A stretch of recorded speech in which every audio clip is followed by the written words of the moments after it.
Hello, everybody, and welcome back to the Four Star Podcast. I am one of your three hosts, Jordan DuPont, joined as always by Nick DiCola and Andrew Freeman. Want to plug a couple things real quick. Thank you, Nick. He started a Twitter for us, which I have listed in my name here. Nick's got his personal Twitter, which he has recently become very active on. Highly recommend following. He's been hilarious, and I'm not just saying that because I've known him since we were 6 years old. I try. And as always, thank you. And again, as always, Andrew's got his Twitter handle listed as well. So this week, not really at all going to talk about the Cubs, or excuse me, the Blackhawks and the Bulls. We are going to be talking about the Cubs and really digging in heavy on the draft that just happened this past weekend. A lot to discuss. So first, let's dig in with the Bears.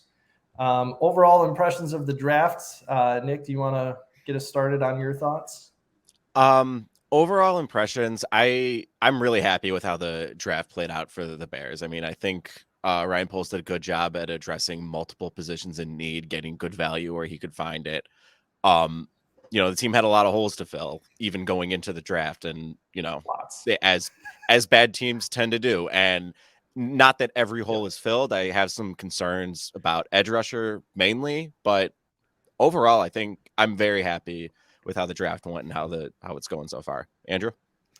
Yeah, I mean, I agree. I mean, out of all the 10 picks that the Bears made, there's only like one pick, which we're going to get into, I'm sure, that I didn't really like. I'm not sure, Nick, if you know which one that is, but I think I do. I think because you complained about it on Twitter. True. There you go. So there's only Twitter again. If you follow me on Twitter, you'll see which one that is. But yeah, no, I think Ryan Poles did a pretty good job in this one. I think he maneuvered the draft board well. The Bears were set up very well with draft picks in the future, which is always nice to have. And like you said, they didn't fill every need, but I don't think they were going to fill every need realistically. I have a couple of nitpicks here and there, which I think we can get into as well. But otherwise, I think it was a pretty successful weekend for Ryan Poles, and the Bears definitely got better as a whole. One thing I will say before we get into digging in on the picks, I think we learned two important things about Ryan Poles in this draft. And number one, just by a couple of picks, he picked a running back and a wide receiver in the fourth round, used late round picks on them, despite taking a wide receiver and running back in the draft last year. You look at I don't think he's married to those draft picks the way like some bad GMs would just be married to players. It's like, oh, I take them. It's the sunk cost. Like Velus Jones is going to be fighting for a roster spot. Tristan Ebner is probably gone. I think seeing Poles take those guys, even though he drafted guys in the past, I think that's encouraging. And I thought it was notable that out of all of the picks in a pretty deep tight end class, they didn't take a tight end. I think that's pretty notable, and it would not surprise me if Cole Kmet is extended by the summer. Yeah, and I'll add one more thing before we get into the picks themselves. But athletes, yes. That's like the one thing that I noticed is this is something that showed up last year's draft a little bit as well, but especially this year.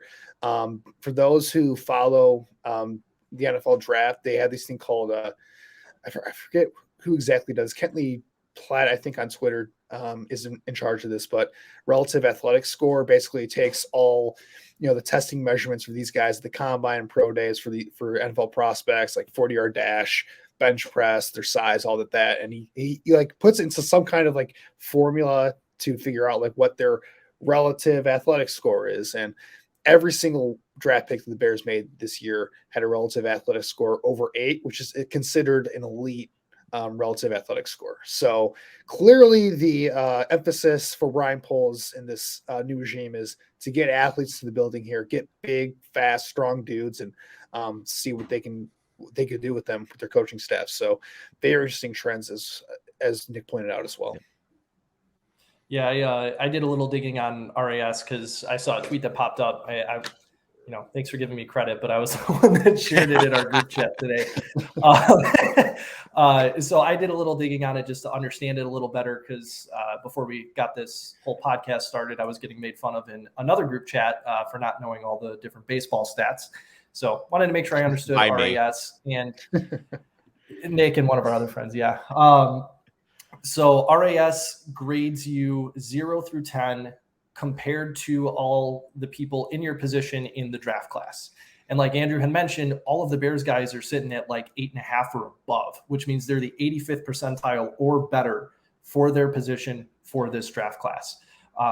And the other thing I had mentioned in our group chat this morning was that it seems like Ryan Pohl's mentality is it's a lot easier to take an athlete and develop a skill set than it is to take a guy that might have the skill set already and try and turn him into an athlete. And I would tend to agree with that. So without further ado, let's start talking about Darnell Wright. I am very, very happy with this pick.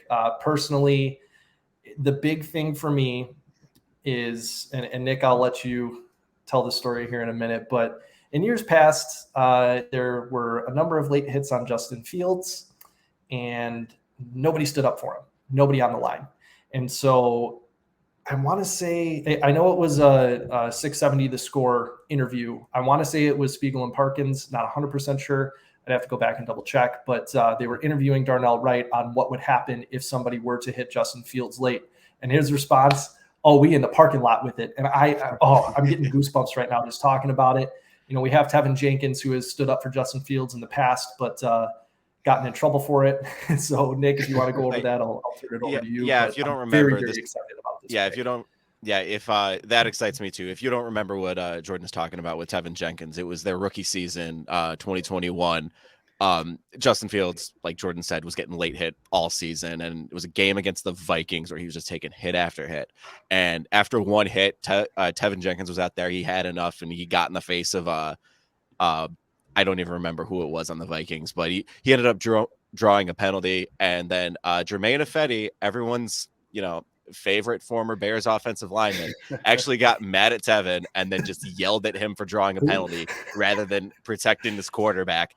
And then Matt Nagy makes him makes Ifedi an honorary captain next week, because remember, he did the thing where, oh, we're playing the team you used to be on, we're gonna make you a captain, So it was just not a great look. And Andrew, I know you looked into Darnell Wright, the player, a lot, so you have a lot to say on that, so I'll let you take it from there. But Jordan and I love the attitude. Yeah, you want to have that attitude on your offensive line for sure. Like, it's something that the Bears haven't really had, I think, and they've tried to get that a little bit over the past couple of years. Like, Tevin's has been a little bit of kind of in the right direction there in terms of getting guys with that type of dickhead mentality, which is, you want a dickhead on your offensive line. But for Darnell Wright, the player, and what we're getting here. So a couple things for him. The last year at Tennessee, played right tackle for them. He was a first-team All-SEC player there, 4-year starter, and he's played all along the offensive line. He was a guard his freshman year, but then he kicked out the tackle after that. He played some left tackle, some right tackle, but his best football has been at right tackle, which we saw this past season. And a couple of things that I really saw out of him was pass protection is probably his best attribute right now. This guy's a big, strong dude. I think he's like 6'5", 335 pounds or something like that. So he's a big dude, and it shows up on tape. You watch him, when these pass rushers try to get through him, it's really tough to do. He's got really good ability to just, when he latches onto you, he anchors very well, and he's like a brick wall out there. So it's really tough to try to push him back into the pocket. Yeah, what's up, Jordan?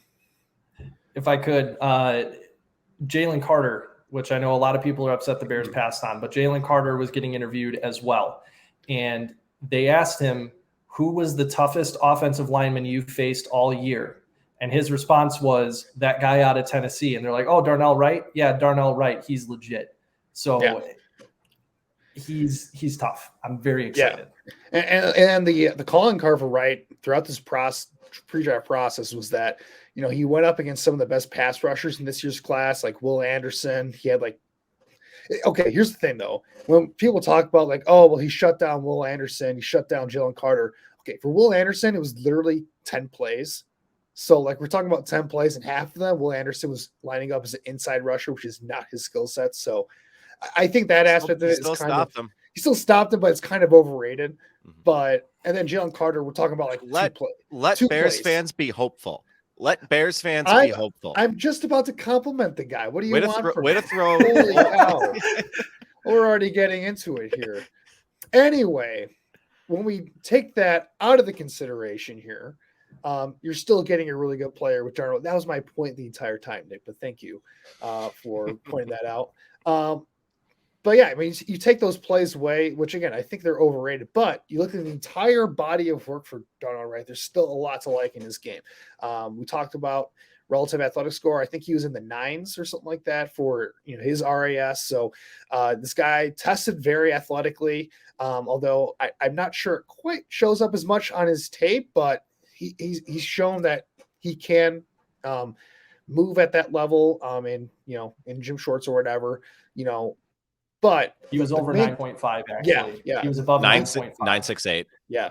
He tested like like a really elite athlete. So you hope that that's something that the Bears coaching staff can get a little bit more out of him at the next level, because that's not something that I thought that really showed up for me, because I thought he would test a lot lower than that going into the combine. But it's nice to see that he has that. But again, like I said, great pass protector, rocked up dude, really tough to get through in bull rush situations. And in the run game, it's not his strong suit, but when he does, get in certain positions to like really, bowl guys over, like he's like a bulldozer out there in some of these blocking skills. Like he has a lot of highlights out there where it's kind of boom or bust, where he either whiffs or he just plows a guy into the turf.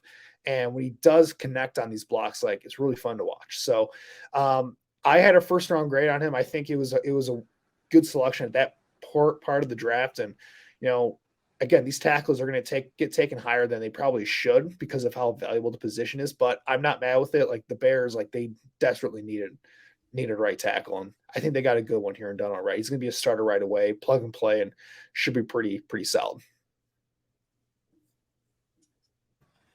Well, with us taking Darnell Wright in the first round, that does mean we passed on Jalen Carter. I know I already kind of gave away my position on it. I think it was the right move. I think the character questions were too strong, and I think Ryan Poles has done a very good job of making sure that we get really good guys with really strong character. But I'll turn it over to you guys and get your opinion on whether or not you think we should have passed on him and taken Darnell Wright.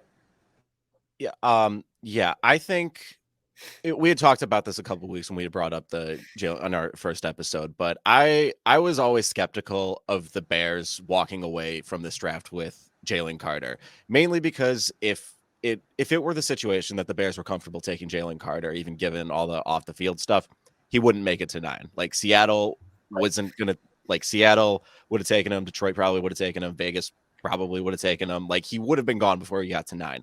And if he falls to 9, that means all of those teams also have the same concerns the Bears do. Something is scaring them about Jalen Carter. And you might say, well, look, the Eagles clearly wanted him. They traded up to make sure they got him. Obviously, the Eagles are a great organization. They know what they're doing. I think that is they're in more of a position to take a risk on a talent like Jalen Carter than the Bears are. The Bears are trying to build a culture. The Bears are trying to build to what the Eagles already have. So, again, it's a really good point. Yeah. Again, Ryan Poles, the Bears organization, they did as much research as they possibly could into Jalen Carter. So they have more information than I do. I tend to lean with, I think they probably made the right call. Yeah. And, Nick and I kind of had a little bit of a discussion on this because we were watching the draft together when this happened, and it was funny. So entertaining. Just watching you in the draft was so entertaining. Oh my gosh! You laughed out loud at both Lions picks. It was phenomenal. Every Lions pick, it was great. You were just cackling. But it was crazy because obviously, and Jordan and I talked about this before we started recording here, but I was checking Twitter the entire time before it would show up on TV. So I would sometimes see some of the picks before they would get announced. But when the Bears came up, I'm like, okay, I don't want to see this get spoiled for me. So I just put it away. And then when I saw that they were trading with the Eagles, I was like, oh, okay. So obviously they're making a move here. And I don't think they're going for Jalen Carter because I think the Eagles really want Jalen Carter. And Nick can attest to this. I was super excited about the prospect of getting Jalen Carter. For me, Jalen Carter, he's the best player in the draft. And that was just something I really was psyched up about. And in the moment, I was pretty bummed about it because I was pretty bummed about it. And it kind of deflated the actual selection of Darnell Wright when it happened, which it's probably not fair to Darnell Wright because he's a very good selection in its own right. But as I've had more time to kind of process it. I think, honestly, I think the Bears are going tackle regardless. I think they were locked in on a guy. They wanted to get a wide receiver and a tackle, I think, from that trade down from one.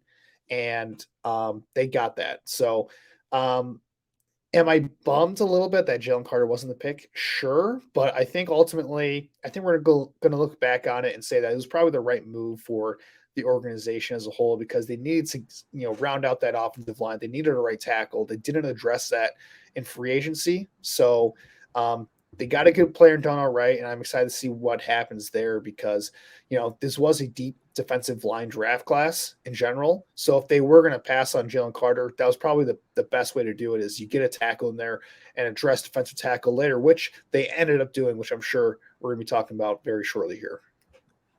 Yeah, it's a perfect tee up. Thank you. Moving on to I'm serving it up for you. Oh, I just spiked the crap out of that. Thank you. Moving on to day 2, we got Gervon Dexter, who is a defensive tackle. And also round 2, we got Tyreek Stevenson, a cornerback out of Miami. And then in the 3rd round, we took another defensive tackle, Zach Pickens, out of South Carolina. How do you guys feel about all of those? I didn't know much about any of these guys before the Bears took them, because I just didn't get a chance to look into these guys. So my research is limited, but looking into Tyreek Stevenson interests me a lot, because as you all remember, I've been pounding the table for Devin Witherspoon for the past 2 weeks. And first of all, I'm thrilled he's not a Lion. I'm so happy he ended up in Seattle. Oh, when I told Nick that Seattle was a pick for Witherspoon, he was like, "Oh, thank God." Yeah, because I thought he for sure was going to the Lions. Same. Anyway, I bring him up because a lot of the traits that I like in Devin Witherspoon are in Tyreek Stevenson. He can play physical without picking up the penalties. He's not afraid to tackle. He's great against the run, good and press man. So I think that's why I like Devin Witherspoon, and I see a lot of the same traits in Tyreek Stevenson. So I thought that was a good pick.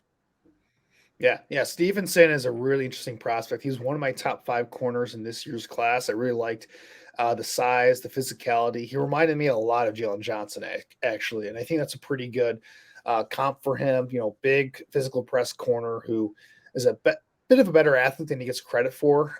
He has some holes in his game, but I think he's a very solid player.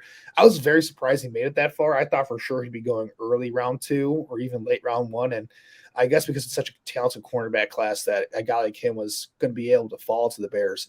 They had to trade up. Don't forget, they traded up for him. Yeah, they had to trade up for him still, but for him to be there late round 2 still, for them to be in a spot where they felt comfortable trading up.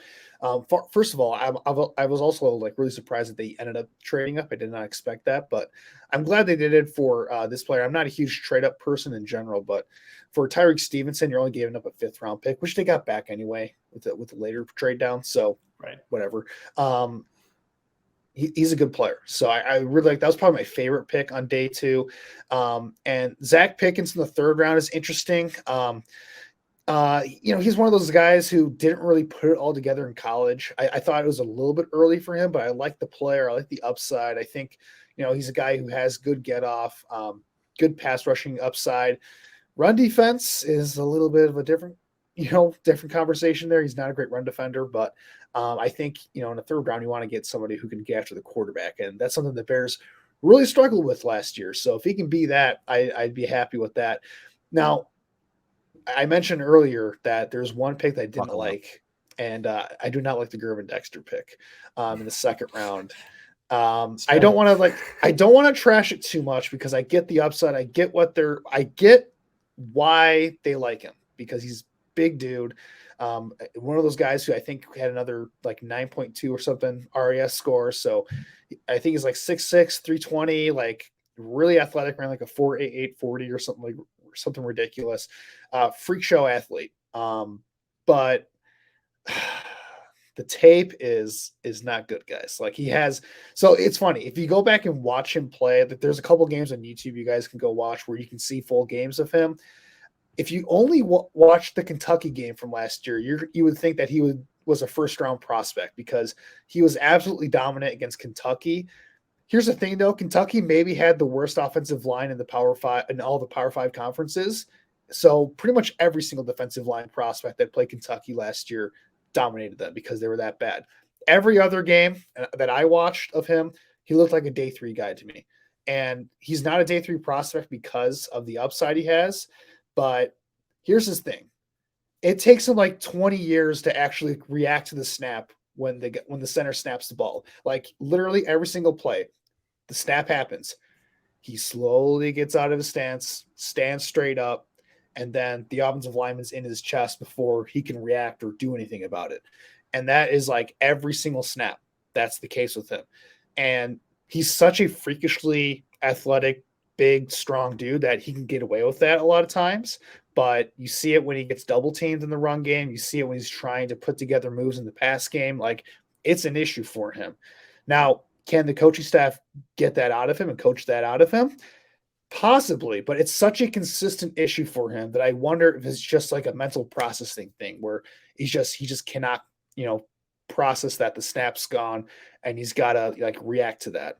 And so that's where I worry. And, he's not a great pass rusher at this point. It's clearly one of those things where, he's got the physical mold of what Eberflus likes in his defensive lineman. And I think it's a case where Ryan Poles sees that and he's giving Eberflus an athlete to kind of mold and see if he can get a lot out of.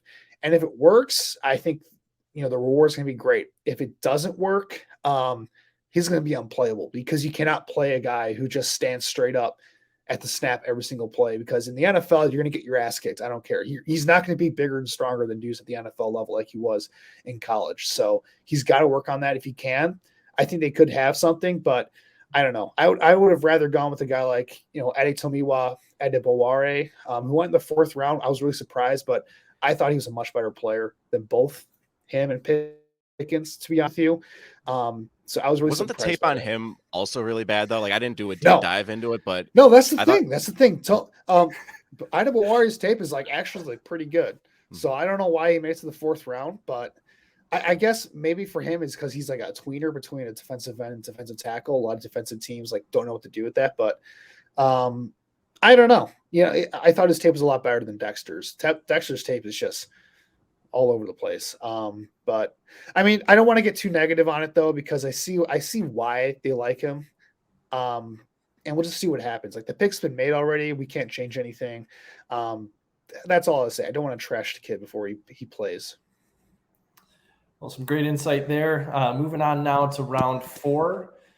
Personally, I think this was the steal of the draft. Roshan Johnson got taken at pick 115, and then Tyler Scott got taken at 133. I just want to say real quick, I saw a highlight tape of Roshan pop up after the draft, like teams are wont to do after they make their picks. And dude makes one cut, and he's got the speed to get upfield. And if by some chance somebody does try and catch up to him, it seems like he just runs right through them. So I think, this is going to make the running back room a little bit crowded. But I think it was overall a great pick. And Roshan was the backup to Bijan Robinson, at Texas. I think if he goes to any other school, he's the starter and he gets taken way higher. So that's why I'm calling it the steal here. But I'll let you guys dig in a little bit more. Yeah, I really like the pick. Like you said, I think if he goes to any other school, he gets a lot more attention. I think the Bears benefited from him just being Bijan's backup. But if you compare the two, would you rather have Bijan at pick 8 or Roshan at pick 115? Definitely. So I think I said, steal of the draft, in my opinion. The Bears got really good value from him. He's physical. He's a good pass catcher, and he's really good in pass protection, which is going to be really important in protecting Justin Fields. His head coach said, there's this quote from Steve Sarkisian, what this guy brings every single day is pretty incredible. He's so mature, unbelievable work ethic, awesome teammate. He's got the utmost respect for everybody in our building. That is for sure. That sounds like a guy that the Bears want in the locker room and someone that would fit the culture that they're trying to build, aside from also just being a stud running back. But well, first of all, you want him to be a great player first, obviously, right? But right. I think they are getting that, and it's great that he's also a great person as well, from what it sounds like. Yeah, I love Roshan. He was my fourth graded running back in this class. Like, I really liked him. I thought it was a lot, like you said, Nick. Like, would you rather have Bijan at 8 overall or Roshan in the 4th round? And I agree. Like, I'd rather have Roshan in the 4th round over Bijan at 8. Yeah, I really like him. Just all around back, big physical dude, broke a lot of tackles. I think he had like the highest broken tackle rate of all these running backs coming out of this year besides Bijan. So that's always a positive indicator for him. I just think he's a really solid player. And I don't know if he's going to be like a Pro Bowler or All Pro, but it wouldn't be surprising whatsoever if he's the Bears starting running back by week 1 of the season. I think he's got the full package of what you want from a starter. Maybe not the home run speed, but that's fine. You don't need home run speed to be a good, productive player. And what do you guys think about Tyler Scott? Love it. Really good pickup. This was the Robert Quinn pick from Philly. So Philly got Robert Quinn, who played like 2 games for them, didn't record a sack, and we got Tyler Scott, wide receiver out of Cincinnati. He's trade. He is fast. That is the main selling point on him. He ran a 4.37 40 at his pro day. Can get you yards after the catch. Just one of those guys, you get the ball in their hands and let them work their magic. I did notice he did have 7 drops his senior season, which kind of concerns me. However, we are not asking him to be wide receiver 1, 2. We're asking him to be wide receiver 4 tops out of the gate. So I think you keep him on as a gadget guy, and watch him develop, see if he can fix the drop issue. And I really like it. Not much else to say. Yeah, I mean, this is one of those picks where you don't expect him to be a contributor early on, but year 2, year 3, I think he's somebody that could be pretty productive for the Bears here. And he's one of those guys where he profiles actually very similar to a Bears receiver that is currently on the roster, and that's Darnell Mooney, where smaller guy, but fast, quick, good deep threat. I don't think he'll be as good as Mooney, but he's kind of like like insurance in case like Mooney, going to the last year of his contract, if they can't figure out a deal with him, which I'm sure they will because he's Justin Fields' best friend. So I would imagine that they keep him on the roster. Like Justin Fields would be pissed off if Darnell Mooney's not on the roster next year. I'm just going to say that right away. Those two are tied off the field. But I'll say this, that he's like that backup option in case they can't get a deal done with Mooney, because he's got a very similar skill set. Again, I don't think he's as good, but he's a great value at that part of the draft, and I really like the dart throw there. You can never have too many weapons for your young quarterback. All right, so that'll wrap up round 4. Just gonna roll through the list of the rest of the guys here. So at pick 148, we took linebacker Noah Sewell out of Oregon. At pick 165, we took Terrell Smith out of Minnesota, cornerback. Pick 218, we took defensive tackle Travis Bell out of Kennesaw State, who is, I believe, the first NFL player from Kennesaw State, breaking ground there. Very cool moment. Yeah. Very cool. And then pick 258, safety. Thank you for that just wonderful insight, Nick. It's a hard-hitting analysis you come here for. Why else? And pick 258, we took safety Kendall Williamson out of Stanford. And that wraps up the draft. Any standouts for you guys in that crowd there? Andrew? Yeah, I'll say this, haven't watched a single snap of Travis Bell or Kendall Williamson, so I got nothing to say on those two except that. Wait, Kennesaw State wasn't on your radar to watch? No, it wasn't on my radar. It's funny. What are you doing, man? It's funny. I saw a workout video of his pro day, and it looks like literally at their school, looks like it was recorded in like somebody's backyard. That's like how small the school is. I don't want to put any shade at Kennesaw State. I'm sure it's a great school, but very small school there. Other than those guys have very high RAS scores, I got nothing on those two. I'll say this, Terrell Smith, I like the dart throw cornerback there. It's continuous again, like we talked about with Tyler Scott kind of being just in case they can't sign Mooney to a long-term deal. Smith's kind of the same thing with Jalen Johnson. If they can't work out a long-term deal, he's kind of like a developmental guy who has a similar skill set. Big, long, athletic dude, smart player. It sounds like he's another high character guy, which is another trend I think in this draft class. Is all these dudes are high character dudes, is what it sounds like. So not only are the Bears drafting athletes, they're getting guys that are high character guys in the building. So, for whatever that's worth. But I like Smith. I thought that was a steal for them at that part of the draft. And I think he could be a solid, third or fourth corner for them off the bench for his rookie contract. Yeah, I agree with all of that. I have not delved deep into these guys as much. Again, I did not watch any film from Kennesaw State. Noah Sewell is an interesting pick to me because obviously, with the big free agent signings this past offseason, you wouldn't think the Bears would go for a linebacker. But I like the pick as a good depth linebacker, provides value on special teams. I don't know if this is just I don't know if this is just Bears Twitter doing Bears Twitter things because we need an edge rusher, but I saw some people suggest that maybe they try out Noah Sewell at edge. I don't know about that. No, he seems I looked up too small. That was my conclusion as well. So that's just Bears Twitter doing Bears Twitter things. That's purely Bears Twitter doing Bears Twitter things. No, Sewell, right. I agree with you, Nick. He's an interesting guy. Because he was great. Because before this past year, he was like seen as like a first round prospect, and then this past year happened, and it's like, oh, he's not a first round prospect. Obviously, he's dropping all the way to day 3 of the draft. Again, he's like one of those dudes who's like big and fast, but like he has no ability to change direction. Coverage is an issue, but he can take on blocks, and I think the way I see it, like he's going to be great on special teams, and he's Penei Sewell's brother, so that adds a little bit of more of a family rivalry when the Bears play the Lions over the next couple of years. So that'll be fun, a fun storyline to talk about because we had the St. Brown brothers going up against each other as well. So a little family feistiness will be. You also got David Montgomery looking for revenge. Yeah, we can talk about that. David later. Montgomery revenge game. Yeah.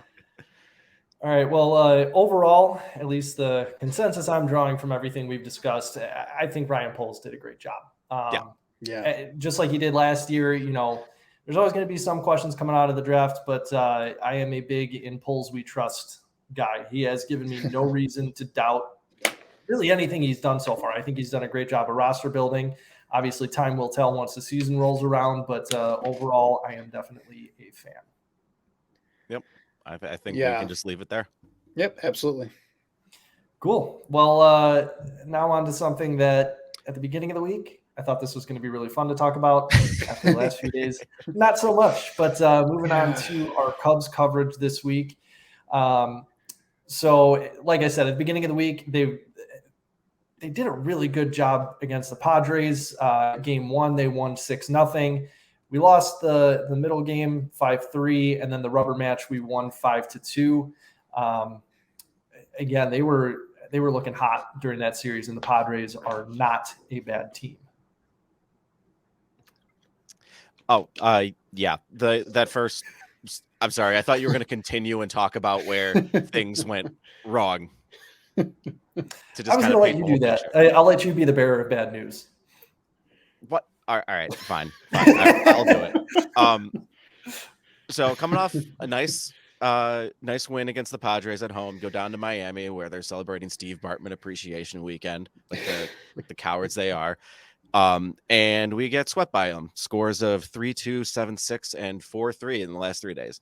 My thought, I'm not trying to overreact too much to the Miami series because these were all close competitive games. The Cubs didn't look overmatched. Honestly, especially today, they got really unlucky. There was a stretch in the game today where it was Dansby, Ian Happ, and Seiya Suzuki. They each hit a ball with over 100-mile-an-hour exit velocity, and they just all went for outs. 1, 2, 3. Very next batter at the top of the inning, John Birdie hits like a 60-mile-an-hour single. That's just how baseball is sometimes. It's beautiful, isn't it? It is beautiful. And look, the Cubs were hot to start the year. They were getting lucky, but like you look at this Marlins series, like a bounce or two away. In the middle game, they rebound from Caleb Killian's really rough start. We can dive into that a little bit, but I'm not overly worried, but I do have some concerns, and we can get into that. The main thing I want to point out, because wasn't able to watch a ton of Cubs this week because I was really focused on just all the draft stuff going on with everything else I have going on there. But the one stat I found interesting coming out of this was that before the Marlins series, the Cubs were batting 310 with runners in scoring position.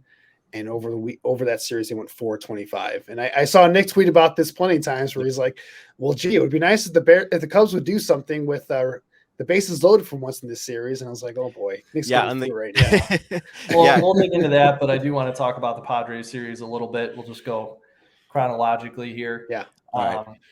Couple big notes. Hayden Wesneski, huge bounce back start, looked really, really strong. I think if I remember correctly, it did take a little bit of time to settle in, but once he settled in, like we were discussing last week or the week before, lights out once he gets everything working. Dansby.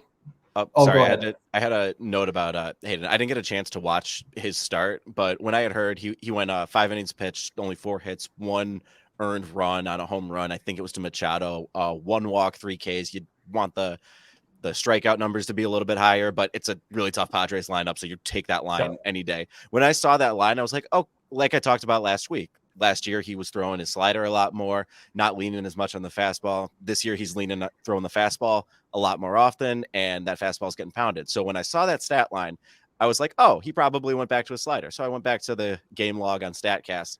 Of his 74 pitches, he threw 31 fastballs and only 19 sliders. So that really surprised me. And again, Jordan, you watched the game. I don't know if you remembered or were paying as much attention to it, but I don't know if it was like I don't know if that was just like a matchup thing or if he had good command of his fastball, or if that day he just didn't have his slider on him and was like, you know what, I'm just going to lean fastball and just get through this.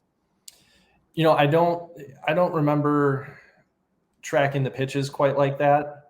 I do remember him looking good. Okay. To me, it almost seems like he just got command of his fastball. I can't imagine that couldn't be the case if they started leaning on it that heavily. In my opinion, that's kind of how it should be.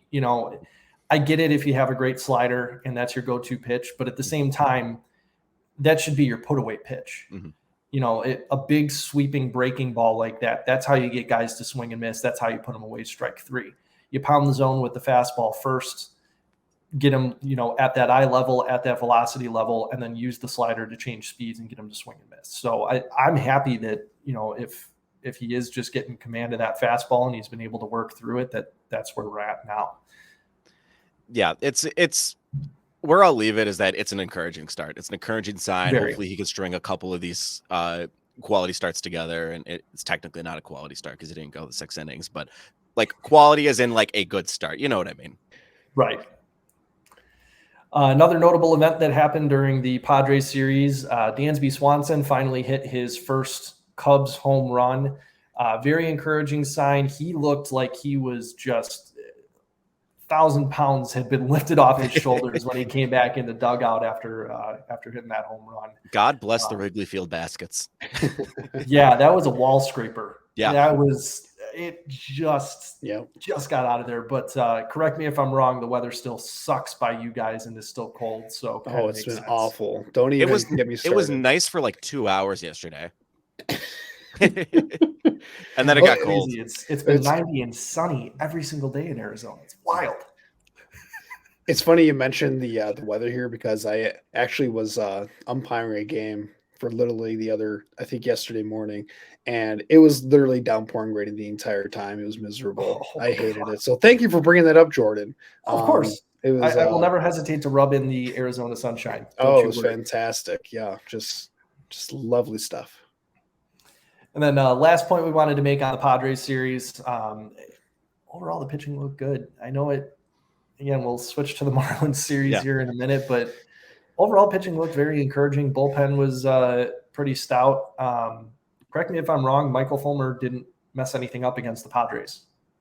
No, I think what they're doing with Michael Fulmer is really encouraging. They're using him in more low leverage spots, having him pitch an inning here or there. I think he pitched today, I believe, and he didn't give up a run, which is definitely encouraging. Progress. It is progress. So I don't I feel like their plan is to just try to like get him right, get him back on, get him mentally ready, and then maybe try him again in that closer role, see if he can actually stick. Because they've done that before with guys. So, Right. Yeah. All right, moving along to the Marlins series, which is significantly more depressing. Like Nick had mentioned when he was running through the scores, all of these were tight games. I didn't get to watch the game today because it was 9:00 in the morning my time, and it's a Sunday, so I slept in. But I did watch the game yesterday and Friday. It was tough being that close, especially yesterday, coming down from 7 runs after Caleb Killian's start and getting within 1. Eric Coming Hosmer's down there on the base path. It was rough. That cannot happen. I mean, first of all, it was a miracle that the Cubs were even in that game between that disastrous first inning from Caleb Killian. I'm going to start with Caleb Killian. He came up from Iowa to fill in for Tyone. And it was just a disaster of a first inning. He got up to I think it was 40 pitches in the first 41 pitches in the first inning. It was so hard to watch, to the point where David Ross sent him back out there. And I'm like, what are you doing? I almost turned the TV off. I was like, we're done. I'm not going to watch this if this is how it's going to go. And I could have understood it, but in the top half of the second inning, Patrick Wisdom hit a 2-run home run. So it's only a 3-run lead. I'm like, you're sending Caleb Killian back out there. But to Caleb Killian's credit, it wasn't perfect. He did give up 1 more run in the next 3 innings, but he settled down a little bit. He rebounded a little bit. I'm hoping that gave him a little bit of confidence in him. So credit to him for battling through that. Credit to David Ross for sticking with him. And that's why I'm not the manager of the Chicago Cubs. Yeah, seriously, huge props to Caleb Killian, because if I had gotten tattooed for 5 runs with 11 batters coming to the plate in the first inning, I wouldn't have recovered. I definitely would not have recovered. I would have been like, ship me back to Iowa. I don't even care. Just get me out of this building. But he came out and he pitched, was it 2 or 3 more pretty solid I think innings. They took him out in the 4th. I don't think he finished the 4th, but they took him out in the 4th. Huge credit to him for bouncing back and keeping us in a game that we really had no business being in. Yeah, especially to come back down from 5-0 when you loaded the bases with 0 outs twice and only got 1 run out of it. You can't do that once and expect to win a game. Like Andrew mentioned it earlier, the runners in scoring position was a problem all series. And then, the 1 run came on a Nico Horner sac fly, and then Hosmer immediately ran into it. I don't know what he was thinking on that play. I don't either. He got caught dead to rights between second and third. I mean, ball was at the cutoff, man, and he just froze. And it's dude, you're a 13-year vet. You cannot be making base running mistakes like that. He's not just a 13-year-old vet. He's a 13-year-old vet whose roster spot is hanging by a thread. You got Matt Mervis raking in Iowa. You've got every Cubs fan, all 3 of us included, calling for him to be fired into the sun. Just we want to see Matt Mervis hit. We're sick of the ground outs. We're sick of, and that error cannot happen when you are a fringe roster player, and it definitely can't happen when you're in the middle of maybe tying this game. You got Dansby Swanson coming up. You have the heart of the order coming up with 2 guys on. It's a mistake that just can't happen. Well, and I do want to say, I kind of want to backpedal from my statements last week a little bit, because I did see a very good point on Twitter about Trey Mancini, who has been improving. I think he went 2 for 4 on Saturday, if I remember correctly. But I saw a really good point about Trey Mancini and Eric Hosmer. It's as an organization, the Cubs are taking, I don't want to say reclamation projects, but it kind of is reclamation projects in. We're taking guys that have struggled a little bit, some veteran guys that we know are good clubhouse guys, to try and give them a bounce back season. Cody Bellinger, another great example. And it's really tough to maintain that positive outlook from other veteran players who might be wanting to play for your team if you're getting rid of those guys after a month of bad play. So I get it. And Eric Hosmer's also come out and said that he knows Matt Mervis is coming. He's aware of it. He knows. He's come out and said that, hey, I'm a 13-year vet. If this guy comes up, I'm not going to, get upset about it. I'm going to mentor him. And I think that is very useful. I think that's very beneficial to the overall team atmosphere and everything. So I don't necessarily want to fire him into the sun, but at the same time, like, dude, you cannot be making rookie base running mistakes like that in a close game. And to that point, like, these close games, all like we said, all these Marlins games were close. It's a lot harder to stomach these close losses that were a bounce or two away when we know we don't have our 26 best players on the roster. Right. So it's like, I get that this year is not the go all in year. If this were the go in all in year, like, I'd be a lot louder about it. But like the Cubs, we've shown this team is good. This team has potential to make the playoffs, maybe make some noise. I don't know if we'll be for sure a contender or not. I think it's a little bit early to say that, but if every game is going to matter down the stretch, and if we are not fielding our best team, we're not going to be winning as many of these close games as we should be. Right. Yeah. And I think the one thing I'll chip in here is that I kind of talked about this last week, but early in the season, you know, when is kind of that adversity going to hit for this team? I think this is kind of their first, you know, kind of series with dealing with that adversity here. So I think the important thing for them is how they respond to this. Do they let this affect their play going into their next couple series here, or do they, you know, bounce back for it, get off the schneid here and get back to a couple more wins and start rolling again? I ultimately, that's going to have to be what happens with them. Yeah, I think, you know, the last thing we wanted to note, Luis Torrens, we did DFA him, so Nelson Velasquez stayed up, which dude's raking. He's phenomenal. But it is going to be tough, I think, to keep everybody all involved when Matt Mervis is obviously on his way up.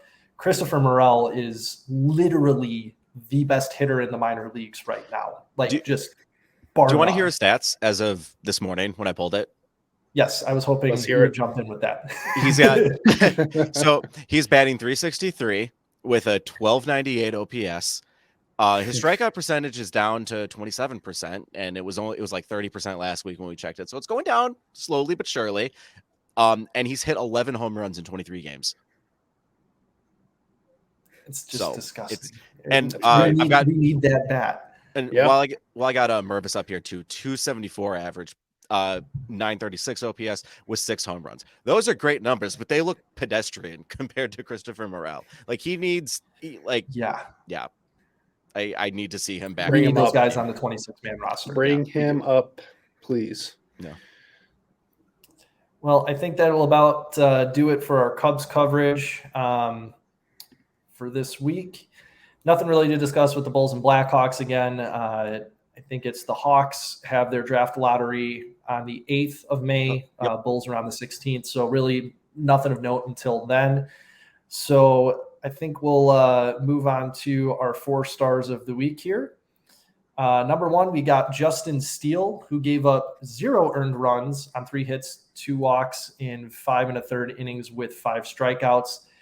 Dude is still just crushing it. I think after Shohei, I made my first sports bet in months the other day when Shohei was pitching against the A's, and I was like, oh, this is a lock. The A's are terrible. No, of course, now Shohei's ERA is up to a 2-something. So, I mean, Justin Steele's got to be right at the top of the list now, I would assume. Yeah, he had another quality start today, too. I think it was 6 innings, 2 earned runs off the top of my head. I don't know exactly. I think it's something like that. Another good start today, too. So, yeah. So a huge shout out to Justin Steele, first star of the week. Next up, I will turn it over to Andrew for number 2. Yeah, and our second star of the week has to be Ryan Poles, general manager for the Chicago Bears. Bears. You know, not only just for the way he handled the draft this week, but really the entire offseason. I think Ryan Poles has done a pretty dang solid job this offseason. I think putting this team together. Again, I think you can nitpick a couple things here and there, but overall, I see the vision. I see how he wants to build his team. You know, moving down from the first overall pick and getting DJ Moore and Darnell Wright, essentially in that trade, plus all the draft picks they're getting in future years. I mean, just chef kiss for that move. And then getting some solid players in the draft as well. I think he had one of the better weekends of any NFL GM this past weekend into the draft, and certainly all the experts that cover this draft as well are noting that as well, that Ryan Poles is doing a pretty dang good job. So shout out to Ryan Poles. I think the Bears are moving in the right direction. How close they are to being a true playoff competitive team, I don't know. It just makes the next step. We'll see. But as of right now, future is looking pretty bright for the Bears over there with Ryan Poles running things after this draft. And now moving on to our number 3 star of the week, Nick called dibs on this one. So we will include a link in the description on the YouTube video. So a little extra push for those of you that are listening on Spotify, Apple Podcasts, Google, or Amazon. we'll put it in the YouTube video. We'll put it in the show description as well. But I didn't know you could do that. Yeah, you can. You learn new things every day. So our third star of the week is Berto from the West Side. So if you don't know who Berto from the West Side is, he's a White Sox fan, as we've mentioned before. We're not White Sox fans, so we don't really cover them as much on the show. But they are just having a horrendous season. They snapped, I think, that 11 or 12 game losing streak. They snapped it today, but with it's the just 7-run ninth inning, if I remember correctly. Yeah, it was. I watched the end of it. It was insane.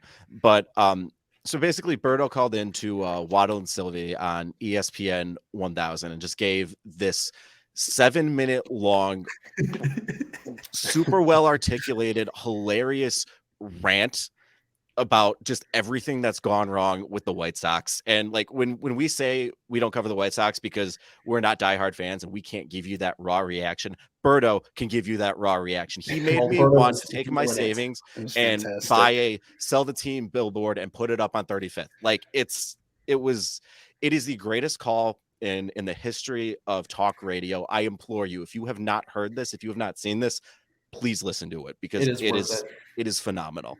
It was art. It was. It really was. You know when you see it. All right. And our last star of the week, the New York Jets for making Aaron Rodgers go away. The boogeyman is gone. Even though they overpaid to do it, but gone. We'll take it. He's gone. He's gone.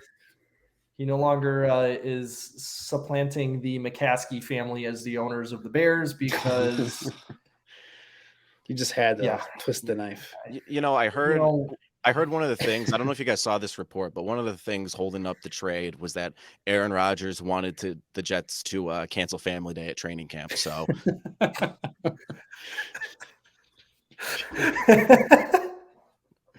was a good day. Oh my God.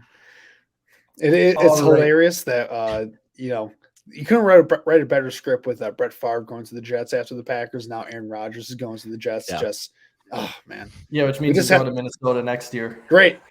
Hey, Kirk Cousins in the last year of his contract. I know it's sliding up perfectly. It's sliding up perfectly. I'm waiting for it. He's going to retire and go on some LSD trip somewhere, and then 4 months later he's going to show up and be like, "Oh, I'll play for the Vikings, I guess." I really that's what the dark room told me to do. The only reason I hope that happens is so that we can get a round 2 of the "This isn't Detroit, man, this is the Super Bowl" call, because that is one of my all-time favorites. Great radio call. I can't remember the Vikings radio announcer name, but he's the best. He's awesome. Incredible. So moving on from our 4 stars of the week, if you'll notice, we moved the SWFU section down here because we figured it's probably not a good idea to start off each episode on a bunch of negativity. Fortunately, we really don't have anything that we messed up last week. So if you do wind up catching a mistake now or in the future, feel free to tweet at us. Again, that's at 4-star pop shy. Shy is in CHI for Chicago. If you're watching the video, I've got it next to my name here. So moving on from there, going to go to our complete 180. Anybody want to go first, or you want me to knock mine out? Go for it. Yeah. All right. So I know we don't typically cover the White Sox, but I did want to delve into it a little bit just because, growing up a Cubs fan, going 108 years without a World Series win, and growing up with all the White Sox, we won in 05. It's like, yeah, well, your streak was really long too. It is abysmal what is going on the South Side right now. Mhm. Again, they were on an 11 or 12 game losing streak. They just snapped it today. I saw a video where the fans were chanting "Sell the team," which I'm not going to get Andrew too fired up because this is my 180. But common owner with the Bulls, Jerry Reinsdorf. Don't get me started. The White Sox are one of 3 teams in Major League history to never offer a $100 million plus contract in the 3rd largest media market in the entire freaking country. And now, look, I am a Cubs fan. Obviously, we've discussed that ad nauseum at this point, but I'm not a Sox hater. They're from Chicago. Obviously, if the Cubs are going against, and you guys might disagree with me on this, but obviously, if the Cubs are going against them, I'm going to root for the Cubs. It's fun to have that rivalry. But one of the things I would think I want to see in my lifetime is a Cubs Sox World Series. I think that would just be the coolest thing in the world. I will support them, again, as long as they're not playing the Cubs. And just to see how miserable this fandom is right now, it's a travesty. It really is a travesty. And I hope they're able to turn it around. In theory, they should have a good roster. I mean, you got Luis Robert, you got Liam Hendricks, Eloy Jimenez. I mean, they've got studs on the team. It's not coming together. And last point I'll make on this, I mean, this team has no motivation. Luis Robert hit a chopper up the 3rd baseline and jogged to first base. He would have been safe had he given 100% effort. He jogged up the first baseline and got thrown out by 2 steps. It's just something needs to change. I know Rick Hahn has personally taken the blame, but something's got to change in that building because it really is unfortunate what's going on right now. On the Luis Robert thing, he said after the game it was because his hamstring was tight, but he also didn't tell the staff or the trainers or anything like that. And he also didn't know his bench coach's name. So it's just I was really excited when Luis Robert came up. Again, as a Cubs fan, great ball player. I was very excited for him, and when he's on, but he's just gotta. They just need a complete overhaul there. They do. Starts up top. Yep, really does. I don't want to get into that right now. I really do. Short of selling the team, I think Rick Hahn needs to go. But I'll leave it there. That's my 180. Andrew, you want to go next, or I can go? You got it, man. Go ahead. I got it. All right, so I want to use my segment this week. I actually wrote a little open letter that I want to say to somebody who has really affected my sports fandom in an interesting way. Dear Aaron Rodgers, on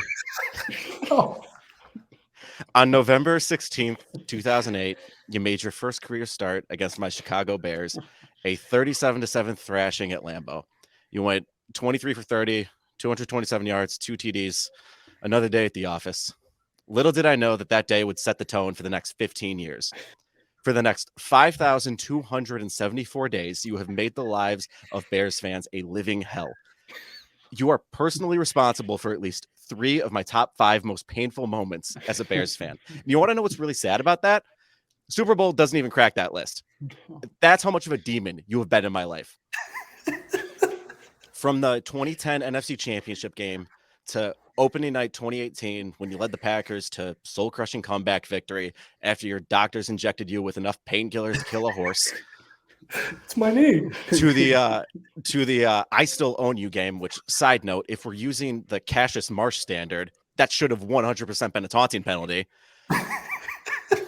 You have tortured me in ways that I can only describe as cruel and unusual punishment, and inflicted trauma that will undoubtedly be passed down through generations in my family. Last Monday, April 26, 2023, your time with the Packers officially came to an end. You arrived in Green Bay hating Brett Favre, and by the time you left, you replicated his career path almost perfectly, up to and including holding the Packers hostage with your own ego and blocking the first-round pick they drafted to replace you out of pure spite, and then screwing off to New York. So as you embark on this new journey to the Big Apple, I want to leave you with this. You're an all-time great. Even I have to admit that, but no one will miss you. Bears fans don't miss you for obvious reasons. Packers fans won't miss you because of all the BS you've put them through these past couple years. Shailene Woodley doesn't miss you for reasons you probably know better than me. You've destroyed the Packers with your own ego, which is the only positive thing you've done for me in my life. I'll enjoy the year off before you're back playing in Minneapolis next year. Goodbye. Don't let the door hit you on the way out. I'm done. Okay. For those listening and not watching, I'm crying. I am literally crying of laughter. Nick, you are not allowed to go second when we do this anymore. That is 2 weeks in a row. You have completely blown this segment out of the water. You are closing it from now on. This is Fair your enough. segment. We're not worthy. Wayne's World. I mean, how the heck do I follow that up? Shit, dude. That was. I'm debating whether I should even go on at this point. Oh my Hey, god. up This to you, is man. just. Oh my gosh. Jeez Wow. Christ. I guess I can use this time to shit on the Lions, I guess, while we're here. But that's not gonna do this segment any justice though with Jesus Christ when Nick just pulled out on us.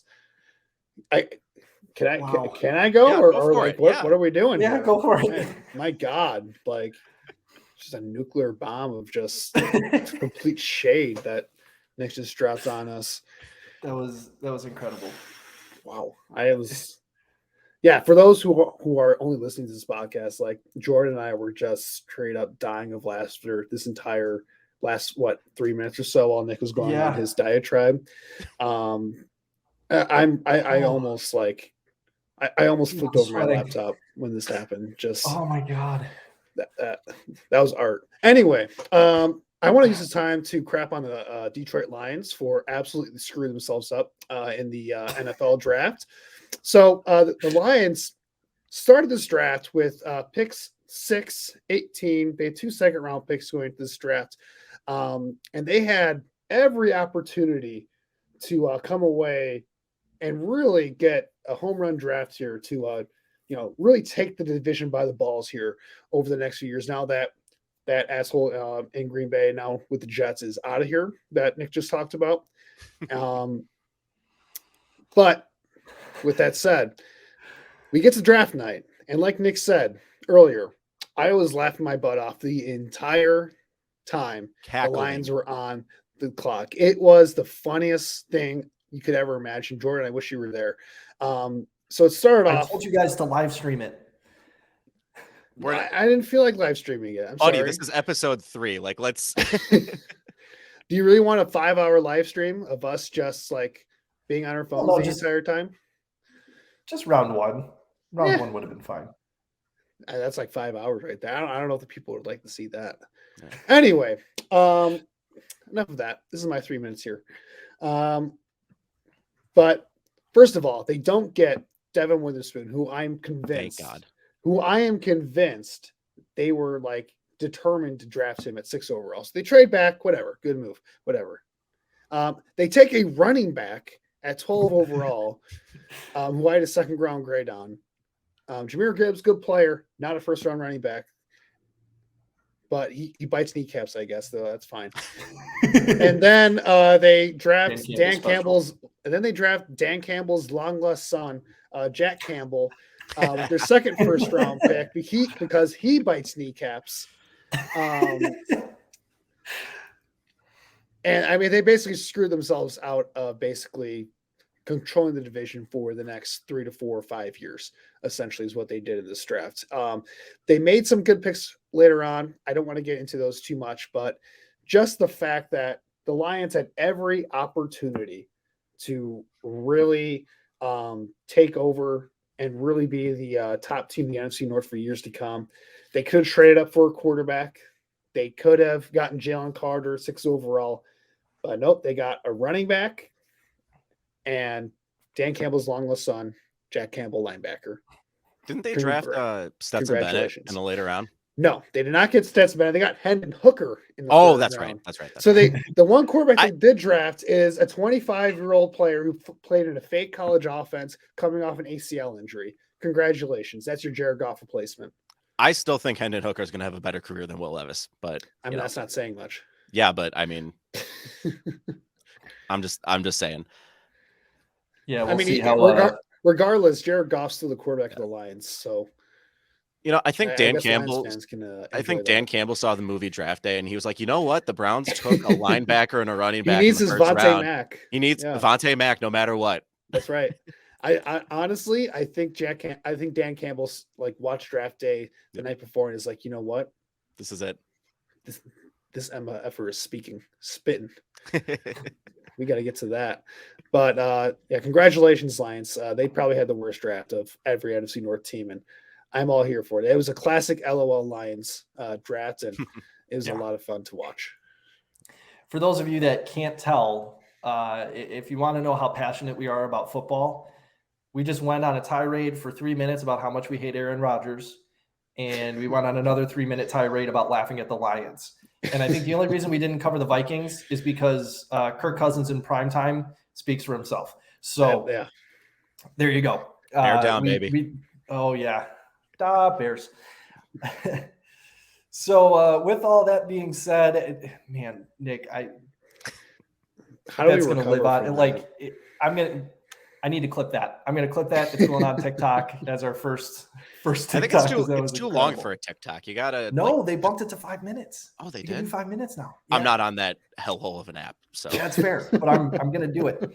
So anyway, thank you guys so much for watching another episode of the 4-Star Podcast. As always, you can check out Andrew's work on the Bear Report at 247sports.com and hear him on the Picks for Polls podcast on Bear Report Radio. You can also follow him on Twitter at AJFreeman25. Nick, again, has recently become active on his personal Twitter, and hilarious takes. If you want some hilarious takes while watching right now the Cubs, I'm sure it's going to be great come Bears season. Check out Endicola21 on Twitter. And then we also have our channels page, 4-Star Pod Shy. And we also have a Facebook page. But if you're looking to listen, check us out on our YouTube and wherever you get your podcasts. And make sure to like, subscribe, share, comment, all that good stuff. That's how we're going to get this show to grow and keep bringing it to you every week. Thank you so much again for checking us out. Enjoy the rest of your week.